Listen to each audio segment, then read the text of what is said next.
I grew up on Deion Sanders, bro. We all grew up on Deion Sanders, man.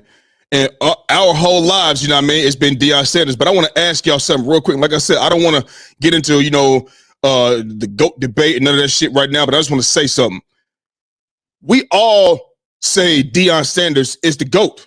I've said it. You feel what I'm saying? Still, could this be a case of the Michael Jordan syndrome? Let that sink in for a minute, right? Could this be that? Just ask yourself. Because growing up, we all heard it's Jordan, MJ. And it was. You know what I'm saying? Look, I was Jordan my whole life. I was a kid watching Jordan. Okay? I was a kid watching Jordan. When you go back and watch all of the playoff games like I did on YouTube, they out there, and see the competition and see what he actually did and things like that, what he was working with, all of that. And then you watch LeBron, you know what I'm saying, year after year after year after year, the things he does, he remains the same player anywhere he goes without a great coach and things like that. You know, I didn't have LeBron better than Michael Jordan up until 2016, bro. He was creeping up. I feel like he was creeping up and shit, right? You know what I mean? He just kept going back to the finals and then you come back 3-1. It's like, yo, bro, like, you know what I mean? That's when I started saying LeBron was the GOAT. You know what I mean? So my whole life has been Michael Jordan because that's what it was. And for our whole life, we've all known Deion Sanders to be the man, the guy, the GOAT at corner. You know what I'm saying? But also, what Michael Jordan and Deion Sanders have alike is their aura. Their aura. In the NFL, Deion Sanders' aura is like Michael Jordan's aura in basketball, bro. It's like that. Godlike, you know what I'm saying? Like, oh my God, that's Michael Jordan. Oh my God, that's Deion Primetime Sanders. Must be the money. He got the sweat. He the best at his position at corner. Jordan the best at his position in shoot guard. You feel me? Or you could say Deion was the best in the NFL and Jordan was the best in the NBA, right? They got that swag on the field, prime time. He got the curl dripping, look like it's wet, but it's really dry. You feel what I'm saying? You got Jordan. He got the baldy. He got the chain. They both got the chain. He got the walk. You know what I'm saying? Jordan can chew the gum. They got the swag on the field. And guess what? They both got sneaks. Jordan got the sneaks. Prime got the sneak, got the cleats. You know what I'm saying? And then now it also sneaks as well. Still putting them out today. Everybody going crazy over them. Just like everybody go crazy over the Jays. You feel me? They both got that alike. So could this be that type of syndrome? Because Asante Samuel, it's okay for him to make his case. It's okay. Asante, and listen, I want people to understand something. So I've been watching Asante Samuel, I'm pretty like anybody else, since day one. Since day one. You feel what I mean? And he always has put his imprint on the game. Number one corner, won Super Bowls in New England, and then he came to Philly. You know, you see what's on my head. You feel what I'm saying? I know I'm dog.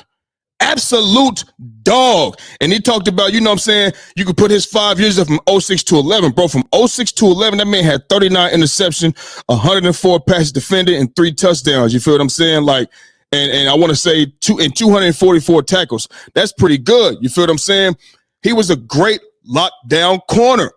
He was great. And listen, the thing is, he also went against better competition against the receiver spot. We know Primetime went up against Jerry, you know what I mean? But that's the biggest, that's the best guy, you know what I mean, that he's been against. And Jerry, some people argue Jerry is the GOAT, greatest of all time. All right, cool. We ain't here to do that, you know what I mean? But you look at guys that's up at the top of the receiver ranks, Asante Samuel played against them and held his own.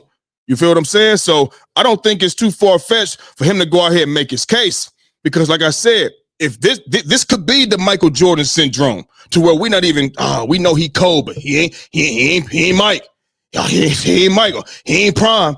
Yeah, he ain't how people just quickly just said, nah, you ain't that. Asante Samuel was like that, bro. He was like that. And he'll come up and pop you. Pop like these tackles he got, bro.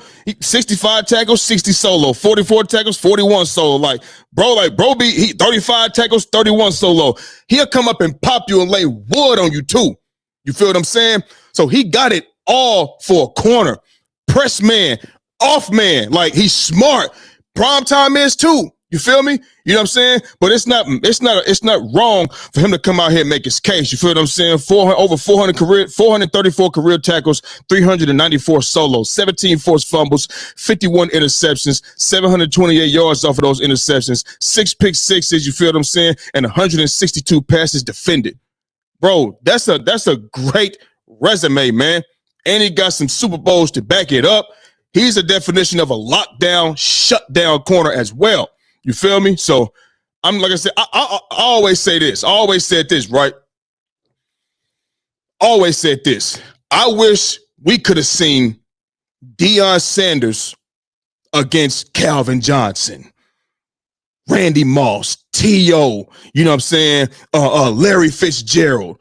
You know what I'm saying? Guys like that. You know what I mean? That was in that time, and it's more I can name. You feel me? But y'all know, if y'all know football, y'all know. You know what I'm saying? The guys that Julio, the guys that I just named, they were super dogs. Guys like that wasn't in the 80s and the 90s type shit. They wasn't as good. You know, you feel what I'm saying? So I always say, like, I wish we could have seen Deion against them, just like MJ, Michael Jordan.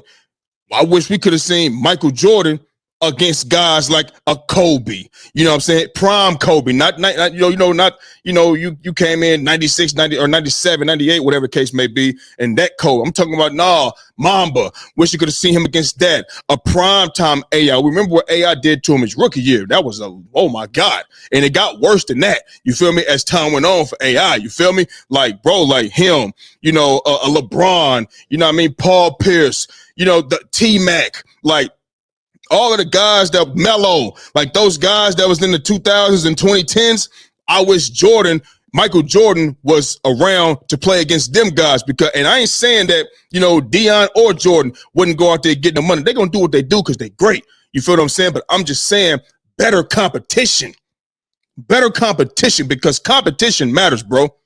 Competition matters. You can't tell me that it does not. It absolutely matters. You feel me? So they didn't get to play against them guys. You understand what I'm saying? So I just wish we was able to see them against, you know, guys that was better, that was bigger, stronger, faster, you know, that enhanced the game even more, because the sport only continues to evolve and get better. You feel me? So but Asante Samuel, bro, he's an absolute animal, absolute dog, and I think, you know what I mean, he's definitely it ain't wrong with him making his case. Under the lights, speaking of facts, double the price, yeah.